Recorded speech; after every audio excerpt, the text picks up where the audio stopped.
Town Planning Senior Lecturer Dr Hope Hangwelani from UKZN's School of Built Environment and Developmental Studies joins us now to further unpack this. Doctor, great having you with us. Good afternoon. So it's become quite a norm, right, that the country's CBDs have actually become a hub for criminality to perpetuate, and a place where most actually stay away from due to various issues like, of course, as you saw in the previous insert there, the filth, the hijacked buildings, illegal immigrants. I mean, do you think we can ever then get around this narrative, starting, of course, here in Johannesburg, with the plans that are currently afoot to rejuvenate the CBD? Yeah, thank you so much for having me. Of course, I think it's very exciting to learn about the initiatives going on in Johannesburg. And I think they are in the right track, and I completely support that initiative, because cities, they are living organisms, right? So they just like any living organism, they need maintenance, they need to be looked after. So with the process that has started, it's important that we also look forward to say, how do we sustain the momentum? Because like a living organism, like I said earlier on, is that if you don't maintain the momentum, that will go back again to where we are. But I think it must be noted that the initiative, it's a great one, and although it has taken longer to get here, but at least we're here. But how do we sustain the momentum going forward? Absolutely. I mean, Doctor, but where do the authorities even begin? I mean, especially what seemingly has, of course, been neglect on addressing all these issues before it actually got to this point.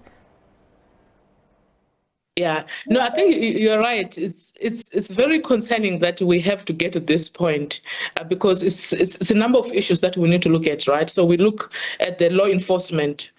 We need to make sure that we're enforcing our laws. Our land use management plans must be in place, and make sure that we allow people to develop where they're supposed to develop. That is a basic thing. City governance, you're talking about how do we keep our cities clean, right? But you cannot do that on your own. I think this is where we need to also bring on board the different stakeholders, but also the communities themselves. Because if you are to design cities for them, but also the maintenance, because they're the end user, they need to be educated. How do we use our cities in a more cleaner way? How do we keep our cities clean? But also the issues of securities. You know, most of South African cities, actually, if you look at the index of the crime index, you find that we've got quite a few of them on top 5 in terms of crime, where we realize that our cities are not safe. And there are a number of reasons why our cities are not safe. And this includes law enforcement, but also we need to try to understand who is in our space and how do we trace those people? What do we do when someone has break the law? So I think those are the issues that we need to also look at a very close range. Absolutely. And then, Doctor, what do you think are some of the kind of efforts that are needed to not only make the CBD safe, but also to make businesses fully operational as well as inclusive, so as to inject the much needed economic boost where people can also make an honest as well as thriving living? Yeah, I think there are a number of issues that we need to look at, especially from urban planning perspective. We have to look at the what we call urban regeneration to make sure that we look at the buildings that need to be repurposed. If it was meant to be an office, maybe we need to turn that into residential houses. Because especially in Gauteng, they're in a peculiar position, because they've got quite a number of people who flock into Gauteng. But if you look at the surface, in terms of the space in which they occupy, it's almost the smallest as it relates to other cities in South Africa.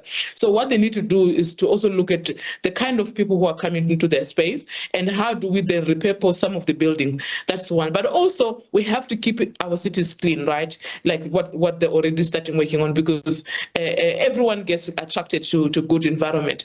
But also we must create a healthy environment for investors, right? So investors must have incentive. What incentives do we have for investors in our country? But also the people within the cities, we need to also try to find opportunities for them when they are there. If we cannot give them opportunities in urban areas, which in Gauteng, which I think it will be difficult for Gauteng to cater for everyone else, is then to start working with the neighboring cities to say, how do we share the load of the people who are within our areas, and make sure that other cities also, they come on board, and other cities make sure that they also carry the load, so that it's not just Gauteng which is carrying all the load. As it is now, everyone thinks being in Gauteng is the best and the only solution, especially people at the lower spectrum of things. But that has changed, and we need to change that narrative. And the best way to change that narrative is also to make other cities to be more attractive. Also invest in other cities around Gauteng, not just to focus on one city, because obviously the city won't be able to cope. And Dr. I mean, just as you are talking about that, then what type of structural planning in particular do you think is needed in order to, I suppose, progress the city centres back to being those business hubs? Yeah, so there are a number of strategies that you can put in place to make sure that you revitalize the cities and make sure that it's more attractive to people. But also, the first thing, we have so many buildings which are redundant. Right, you need to address that, and you need that as an urgent issue, because no one wants to invest in a city where there are buildings where you don't know who's staying there. We cannot even account who's staying there, who's the owner, and if we have to start tracing those owners and find them and bring them to books to say, you have a building here, what is your plan? And we have to at some point be tough and give people a time frame. You cannot continue in as much as you're the owner, but you cannot continue the status quo. But also we need to get to a point where we are able to repurpose some buildings for the benefit of the community, right? So we need to understand that this is the situation that we have now. How do we then repurpose the current buildings for the benefit of communities? In town planning terms, we refer that to for the purpose of town planning. So I think those are some of the issues that we need to look at. Of course, we have to keep our cities clean, like I said earlier on, to make sure that everything is clean and attractive. But also the land use management, right? There are a number of buildings that they've changed their use, but nobody knows what is the exactly use of that particular building.